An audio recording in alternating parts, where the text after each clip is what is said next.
ಆರೋಗ್ಯವೇ ಭಾಗ್ಯ ಎನ್ನುವುದಕ್ಕಿಂತ ದೊಡ್ಡ ಮಾತು ಬೇರೊಂದು ಇಲ್ಲ. ಹಸಿವಿಗಿಂತ ಕಡಿಮೆ ತಿನ್ನುವವನು ದೀರ್ಘಾಯುಷಿ ಎನ್ನುವ ಮಾತೊಂದು ಚಾಣಕ್ಯ ನೀತಿಯಲ್ಲಿ ಉಲ್ಲೇಖವಾಗಿದೆ. ಸ್ವಸ್ಥ ದೇಹದಲ್ಲಿ ಆರೋಗ್ಯಕರ ಮನಸ್ಸು ಎಂಬಂತೆ ದೈಹಿಕ ಮತ್ತು ಮಾನಸಿಕ ಆರೋಗ್ಯಕ್ಕಿಂತ ಮಿಗಿಲಾದ ಸಂಪತ್ತು ಇನ್ಯಾವುದಿದೆ?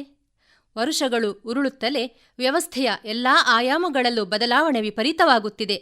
ಈ ಬದಲಾವಣೆಯ ನೇರ ಪರಿಣಾಮ ಮನುಷ್ಯನ ಆರೋಗ್ಯದ ಮೇಲೆ ಎಂದರೆ ಒಪ್ಪಿಕೊಳ್ಳಲು ಸಾಧ್ಯವೇ? ಆರೋಗ್ಯದ ಸವಾಲುಗಳು ರಾಷ್ಟ್ರೀಯ ಗಡಿಗಳನ್ನು ಮೀರಿ ಸಾರ್ವಜನಿಕ ಆರೋಗ್ಯವನ್ನು ಕಾಪಾಡುವಲ್ಲಿ ರಾಷ್ಟ್ರಗಳ ಪರಸ್ಪರ ಅವಲಂಬನೆಯನ್ನು ಒತ್ತಿ ಹೇಳುತ್ತವೆ. ಆರೋಗ್ಯ ಎಂದರೆ ದೇಹ ಮತ್ತು ಮನಸ್ಸಿನ ಸ್ವಾಸ್ಥ್ಯ ಎನ್ನಬಹುದಾದರೆ ಇವುಗಳನ್ನು ಕಾಪಾಡಿಕೊಳ್ಳುವುದು ಹೇಗೆ?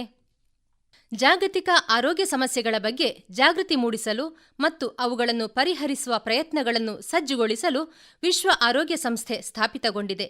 ಪ್ರತಿ ವರ್ಷ ಏಪ್ರಿಲ್ 7ರಂದು ವಿಶ್ವ ಆರೋಗ್ಯ ದಿನವನ್ನು ಆಚರಿಸುವ ಮೂಲಕ ವರ್ಷಕ್ಕೊಂದು ಘೋಷವಾಕ್ಯವನ್ನು ಹೊರಡಿಸಲಾಗುತ್ತದೆ.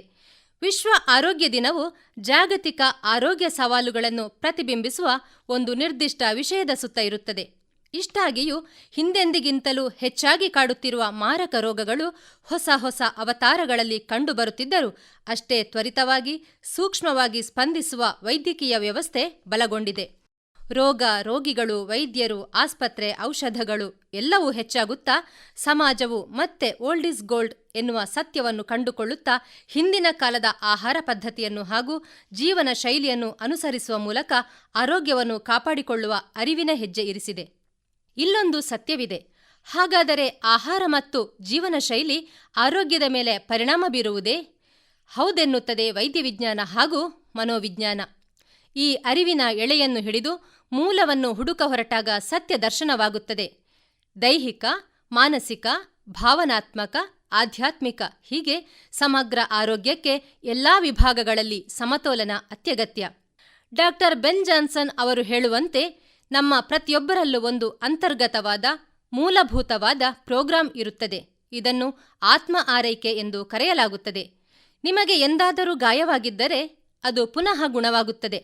ಬ್ಯಾಕ್ಟೀರಿಯಾ ಇನ್ಫೆಕ್ಷನ್ ಆದಾಗ ಪ್ರತಿರೋಧಕ ತಂತ್ರ ಅದನ್ನು ಎದುರಿಸಿ ಶರೀರವನ್ನು ಗುಣ ಮಾಡಿಬಿಡುತ್ತದೆ. ರೋಗ ಯಾವತ್ತೂ ಸ್ವಸ್ಥ ಭಾವನಾತ್ಮಕ ಅವಸ್ಥೆಯುಳ್ಳ ಶರೀರದಲ್ಲಿ ತಂಗುವುದಿಲ್ಲ. ನಮ್ಮ ಶರೀರ ಪ್ರತಿ ಸೆಕೆಂಡ್ಗಳಿಗೂ ಅನೇಕ ಕೋಶಗಳನ್ನು ಹೊರಗೆ ವಿಸರ್ಜಿಸುತ್ತದೆ ಹಾಗೂ ಉತ್ಪತ್ತಿ ಮಾಡುತ್ತಿರುತ್ತದೆ. ಶರೀರವು ಕೆಲವು ವರ್ಷಗಳ ಅವಧಿಯಲ್ಲಿ ಬದಲಾಗುತ್ತಾ ಹೋಗುತ್ತದೆ ಎನ್ನುತ್ತದೆ ವಿಜ್ಞಾನ. ಹಾಗಾದರೆ ರೋಗವು ನಮ್ಮ ಶರೀರದಲ್ಲಿ ವರ್ಷಗಟ್ಟಲೆ ಏಕೆ ಇರುತ್ತದೆ? ಹೌದು, ಅದು ಕೇವಲ ಯೋಚನೆಗಳ ಕಾರಣದಿಂದ ಉಳಿದಿರುತ್ತದೆ. ಸ್ತನ ಕ್ಯಾನ್ಸರ್ನ ಚಿಕಿತ್ಸೆಯಲ್ಲಿದ್ದ ಕೈಥಿ ಗುಡ್ಮನ್ ಎಂಬ ಮಹಿಳೆಗೆ ಗುಣಮುಖವಾಗುವುದು ಅಸಾಧ್ಯವೆಂದು ವೈದ್ಯರು ಭಾವಿಸಿದಾಗ ಗುಡ್ಮನ್ ಆ ಸೋಲನ್ನು ಒಪ್ಪಿಕೊಳ್ಳಲಿಲ್ಲ. ಅವರು ತಮ್ಮದೇ ಆದ ಚಿಕಿತ್ಸಾ ಕ್ರಮವನ್ನು ನಿರ್ಧರಿಸಿಕೊಂಡರು. ಯಾವುದೇ ನಕಾರಾತ್ಮಕ ಆಲೋಚನೆಗಳನ್ನು ಮಾಡದೆ ಪ್ರತಿದಿನ ಹಾಸ್ಯಮಯ ಚಲನಚಿತ್ರಗಳನ್ನು ನೋಡುತ್ತಾ ನನ್ನ ರೋಗ ಶಮನಕ್ಕಾಗಿ ಧನ್ಯವಾದಗಳು ಎಂದು ಸಾವಿರಾರು ಬಾರಿ ದೃಢವಾಗಿ ಹೇಳಿಕೊಳ್ಳುತ್ತಿದ್ದರಂತೆ. ನಗುವನ್ನೇ ಚಿಕಿತ್ಸೆಯಾಗಿ ಬಳಸಿಕೊಂಡು ಕೇವಲ 3 ತಿಂಗಳ ಅವಧಿಯಲ್ಲಿ ಕ್ಯಾನ್ಸರ್ ಗಡ್ಡೆಗಳು ಮಾಯವಾಗುವಂತೆ ಮಾಡಿದರು.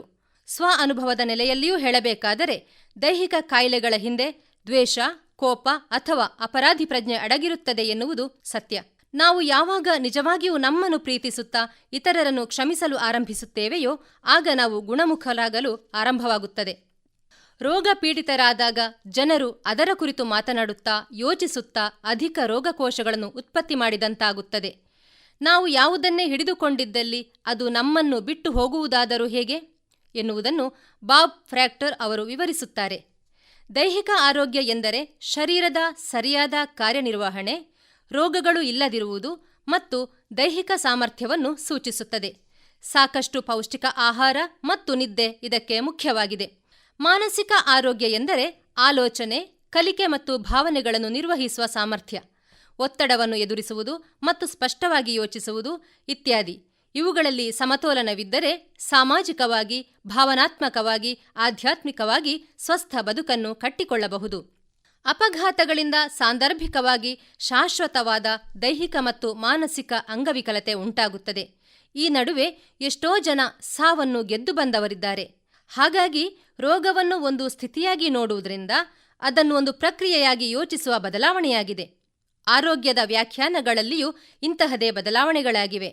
ಕೈಕಾಲು ಸರಿಯಿದ್ದರೆ ಆರೋಗ್ಯವಂತ ಎನ್ನುವಲ್ಲಿಂದ ಮಾನಸಿಕ ಸ್ವಸ್ಥತೆಯ ಬಗ್ಗೆಯೂ ಒತ್ತಡವಿಲ್ಲದೆ ನೆಮ್ಮದಿಯಿಂದ ಬದುಕುವುದನ್ನು ಆರೋಗ್ಯ ಎನ್ನುವಷ್ಟರ ಮಟ್ಟಿಗೆ ವಿಸ್ತಾರವಾಗಿದೆ. 1984ರಲ್ಲಿ ವಿಶ್ವ ಆರೋಗ್ಯ ಸಂಸ್ಥೆ ಆರೋಗ್ಯದ ವ್ಯಾಖ್ಯಾನವನ್ನು ಪರಿಷ್ಕರಿಸಿ ಒಬ್ಬ ವ್ಯಕ್ತಿ ಅಥವಾ ಗುಂಪು ಆಕಾಂಕ್ಷೆಗಳನ್ನು ಅರಿತುಕೊಳ್ಳಲು ಮತ್ತು ಅಗತ್ಯಗಳನ್ನು ಪೂರೈಸಿಕೊಳ್ಳಲು ಹಾಗೂ ಪರಿಸರವನ್ನು ಬದಲಾಯಿಸಲು ಅಥವಾ ನಿಭಾಯಿಸಲು ಸಾಧ್ಯವಾಗುವ ಮಟ್ಟಿಗೆ ಎಂದು ವ್ಯಾಖ್ಯಾನಿಸಿತು. ವ್ಯಕ್ತಿಯ ಹಿನ್ನೆಲೆ, ಜೀವನ ಶೈಲಿ, ಆರ್ಥಿಕ ಸ್ಥಿತಿ, ಸಾಮಾಜಿಕ ಪರಿಸ್ಥಿತಿಗಳ ಜೊತೆ ಹೆಚ್ಚಿನ ಮಟ್ಟದ ಒತ್ತಡವು ಮಾನವನ ಆರೋಗ್ಯದ ಮೇಲೆ ಪರಿಣಾಮ ಬೀರುತ್ತದೆ ಎಂದು ಅಧ್ಯಯನಗಳು ತೋರಿಸಿವೆ. ಮನಃಶಾಸ್ತ್ರಜ್ಞರು ಇಂತಹ ಸೂಕ್ಷ್ಮ ವಿಚಾರಗಳನ್ನು ವಿವಿಧ ಪ್ರಯೋಗಗಳ ಮೂಲಕ ನಿರೂಪಿಸುತ್ತಾರೆ. ನಿರಂತರ ಅವಮಾನ ಬೈಗುಳಗಳಿಂದ ಜರ್ಜರಿತಗೊಂಡ ಮನಸ್ಸು ನಿತ್ಯ ಒತ್ತಡಕ್ಕೆ ಒಳಗಾಗಿ ಮಾನಸಿಕ ಸ್ವಾಸ್ಥ್ಯವನ್ನು ಕಳೆದುಕೊಳ್ಳುತ್ತದೆ.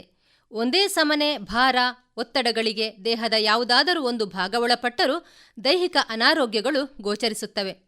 ಬಹುತೇಕ ಕಾಯಿಲೆಗಳ ಮೂಲ ಭಾವನಾತ್ಮಕ ಏರುಪೇರು ಎನ್ನುವ ವಿಚಾರವನ್ನು ಮನೋವೈಜ್ಞಾನಿಕ ದೃಷ್ಟಿಯಿಂದ ವಿಶ್ಲೇಷಣೆ ಮಾಡಿ ನಿರೂಪಿಸಿದವರು ಅಂತಾರಾಷ್ಟ್ರೀಯ ಲೇಖಕಿ ಲೂಯಿಸ್ ಹೇ ಅವರು.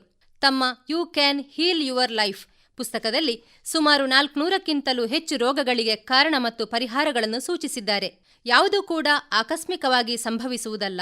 ಬಹಳ ದೀರ್ಘ ಸಮಯದ ನಮ್ಮ ಮಾನಸಿಕ ಸ್ಥಿತಿ, ಭಾವನೆಗಳ ದೃಢಗೊಳಿಸುವ ಪ್ರಕ್ರಿಯೆಯಿಂದ ಇಂತಹದೇ ಅನಾರೋಗ್ಯದ ಸನ್ನಿವೇಶಗಳಿಗೆ ನಾವು ಒಳಗಾಗುತ್ತೇವೆ.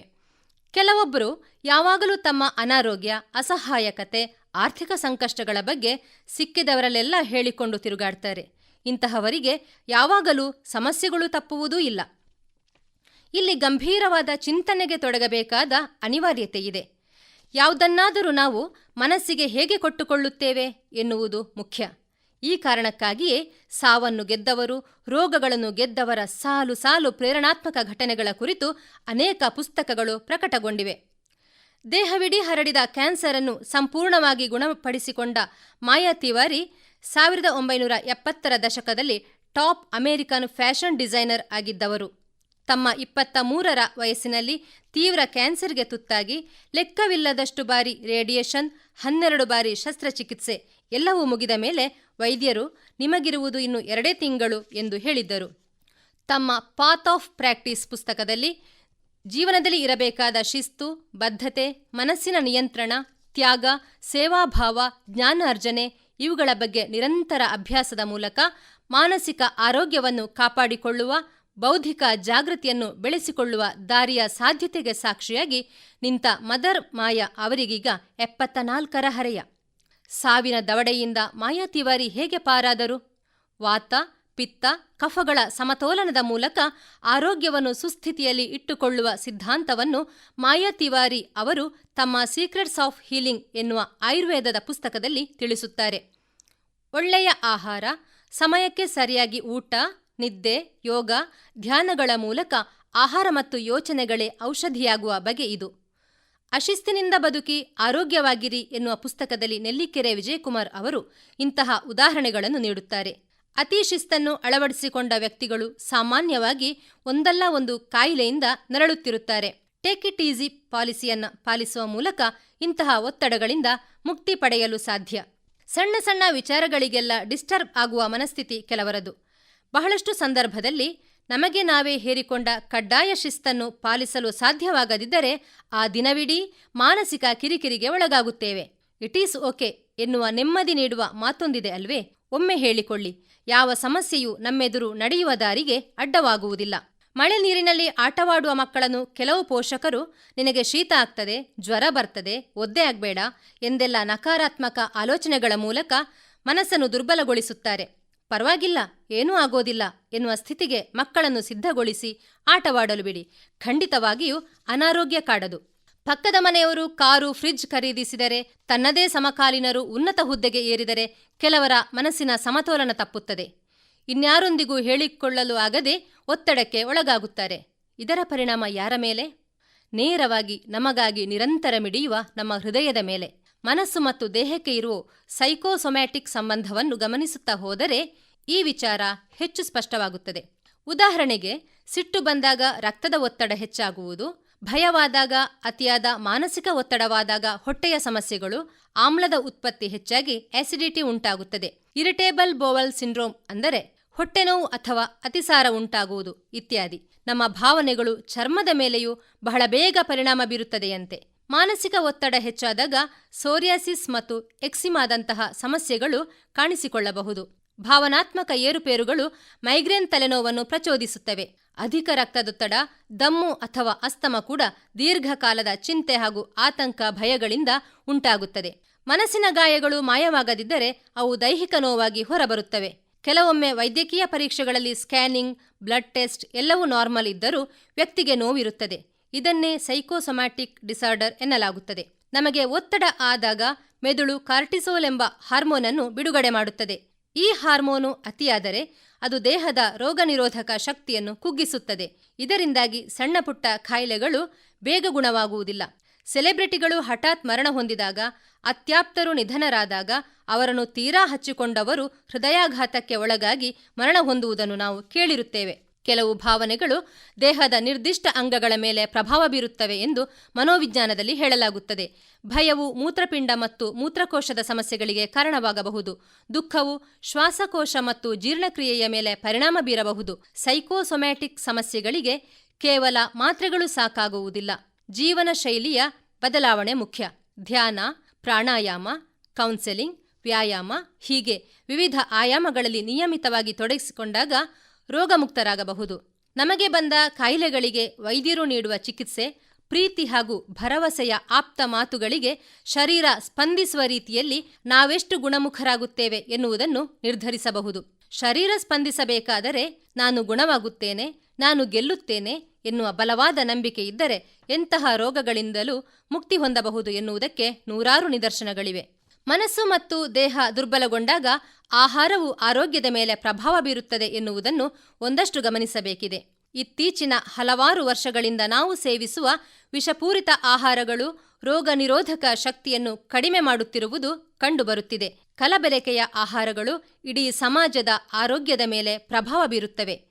ಈ ಕುರಿತು ಬಹಳ ಗಂಭೀರವಾದ ಚರ್ಚೆಗಳು ನಡೆಯಬೇಕಿದೆ. ಎಲ್ಲ ಸಮಸ್ಯೆಗಳಿಗೂ ಜಾಲತಾಣಗಳನ್ನು ತಡಕಾಡುತ್ತಾ ಮಾನವ ಸಂಬಂಧಗಳಿಂದ ದೂರವಾಗಿದ್ದು ಭಾವನಾತ್ಮಕ ಅಭದ್ರತೆಯನ್ನು ಎದುರಿಸುವ ನಮ್ಮ ನಡುವಿನ ವ್ಯವಸ್ಥೆಯೊಂದು ಹೀಗೆಯೇ ಬೆಳೆಯುತ್ತಾ ಯಾರಲ್ಲೂ ಹೇಳಿಕೊಳ್ಳಲಾಗದೆ ಕುಗ್ಗಿ ಹೋಗುವ ಸಂದರ್ಭಗಳಿಗೆ ಸಾಕ್ಷಿಯಾಗಬಾರದು. ಆರೋಗ್ಯದ ಕುರಿತಾಗಿ ಎಲ್ಲ ಆಯಾಮಗಳಲ್ಲಿಯೂ ಮುಕ್ತವಾಗಿ ಮಾತನಾಡುವ, ರೋಗ ಬಾರದಂತೆ ಮುನ್ನೆಚ್ಚರಿಕೆ ವಹಿಸುವ ನೈಜ ಕಾಳಜಿಯೊಂದು ಹುಟ್ಟಿಕೊಳ್ಳಲಿ. ಆರೋಗ್ಯವನ್ನು ಗಳಿಸುವುದು ಮತ್ತು ಉಳಿಸುವುದು ನಮ್ಮ ಆಲೋಚನೆ ಹಾಗೂ ನಾವು ಸೇವಿಸುವ ಆಹಾರವನ್ನು ಕೂಡ ಅವಲಂಬಿಸಿದೆ. ದೈಹಿಕ ಮತ್ತು ಮಾನಸಿಕ ಆರೋಗ್ಯ ಅತ್ಯಮೂಲ್ಯವಾದ ಸಂಪತ್ತು. ಕೈಕಾಲು ಗಟ್ಟಿಯಿದ್ದರೆ ಹೇಗೂ ಬದುಕಬಹುದು ಎಂಬ ಮಾತಿನೊಂದಿಗೆ ಮಾನಸಿಕ ಸ್ವಾಸ್ಥ್ಯವನ್ನು ಕೂಡ ಕಾಪಾಡಿಕೊಳ್ಳೋಣ. ಶುದ್ಧ ನೆಲ, ಶುದ್ಧ ಜಲ, ಶುದ್ಧ ಪರಿಸರ ಇವುಗಳ ಜೊತೆಗೆ ಸ್ವಚ್ಛ ಮನಸ್ಸು, ಮನೆ ಅಂಗಳದಲ್ಲಿ ಸಾಧ್ಯವಾಗುವಷ್ಟು ಸಾವಯವ ಆಹಾರ ವಸ್ತುಗಳನ್ನು ಬೆಳೆಸುವ ಜೀವನ ಪ್ರೀತಿಯನ್ನು ಬೆಳೆಸಿಕೊಂಡರೆ ಒಂದಷ್ಟು ಅನನುಕೂಲಗಳಿಂದ ಹೊರಬರಬಹುದು. ಪೌಷ್ಟಿಕ ಆಹಾರ, ವ್ಯಾಯಾಮ, ನಿದ್ದೆ, ಒತ್ತಡ ನಿರ್ವಹಣೆ, ಸಕಾರಾತ್ಮಕ ಆಲೋಚನೆ, ಹವ್ಯಾಸಗಳು ಎಲ್ಲದರ ಕಡೆಗೆ ಗಮನ ಹರಿಸಿದಲ್ಲಿ ಸ್ವಸ್ಥ ಮನಸ್ಸು ಮತ್ತು ಸ್ವಸ್ಥ ಶರೀರ ನಮ್ಮದಾಗುವುದು. ಮನಸ್ಸು ಸರಿ ಇಲ್ಲದಿದ್ದರೆ ದೇಹಕ್ಕೆ ಕಾಯಿಲೆ ಬರುತ್ತದೆ. ದೇಹ ಸರಿ ಇಲ್ಲದಿದ್ದರೆ ಮನಸ್ಸು ಗಲಿಬಿಲಿಗೊಳ್ಳುತ್ತದೆ. ನಮ್ಮ ದೇಹವೆನ್ನುವ ಸುಂದರವಾದ ಯಂತ್ರವನ್ನು ಇದುವರೆಗೆ ಉದಾಹರಿಸಿದ ಇಂಧನಗಳ ಜೊತೆಗೆ ವ್ಯವಸ್ಥಿತ ರೀತಿಯಲ್ಲಿ ಕಾಪಾಡಿಕೊಳ್ಳೋಣ. ನೋವುಗಳನ್ನು ಆತ್ಮೀಯರೊಂದಿಗೆ ಹಂಚಿಕೊಂಡರೆ ಕೆಲವೊಬ್ಬರ ಮಾತು ಕೂಡ ಮದ್ದಾಗುತ್ತದೆ. ನಿಸರ್ಗದೊಂದಿಗಿನ ಪ್ರೀತಿಯ ಒಡನಾಟದ ಜೊತೆಗೆ ನಾನು ನನ್ನನ್ನು ಪ್ರೀತಿಸುತ್ತೇನೆ, ಭೂತಕಾಲವನ್ನು ಕ್ಷಮಿಸಿ ವರ್ತಮಾನದಲ್ಲಿ ಶಾಂತಿಯಿಂದ ಬದುಕುತ್ತೇನೆ, ನನ್ನ ಜಗತ್ತಿನಲ್ಲಿ ಒಳ್ಳೆಯದೇ ನಡೆಯುತ್ತಿದೆ, ನಾನು ಸುರಕ್ಷಿತವಾಗಿದ್ದೇನೆ ಎನ್ನುವ ಭಾವವನ್ನು ಗಟ್ಟಿಮಾಡಿಕೊಳ್ಳುತ್ತಾ ಆರೋಗ್ಯದ ಕಾಳಜಿಗಾಗಿ ಸಾಂತ್ವನದ ನುಡಿಗಳೊಂದಿಗೆ ಪ್ರತಿಯೊಬ್ಬರಿಗಾಗಿ ಸಾಂದರ್ಭಿಕವಾಗಿ ಮಿಡಿಯುವ ನಮ್ಮೆಲ್ಲರ ಮನೆ ಮಂದಿ, ಸಮಾಜ, ಬಹಳ ಮುಖ್ಯವಾಗಿ ವೈದ್ಯರು, ದಾದಿಯರು, ಆರೋಗ್ಯ ಕಾರ್ಯಕರ್ತರು ಹೀಗೆ ಈ ವ್ಯವಸ್ಥೆಗೆ ಒಳಪಡುವ ಎಲ್ಲರ ಪ್ರೀತಿಯ ಸೇವೆಗೆ ನಮನಗಳನ್ನು ಸಲ್ಲಿಸುತ್ತಾ ನಮ್ಮನ್ನು ನಾವು ಪ್ರೀತಿಸುತ್ತಾ ಒಪ್ಪಿಕೊಳ್ಳುವ ಹೊಸ ದಾರಿಯಲ್ಲಿ ಜೊತೆಗೆ ಸಾಗೋಣ.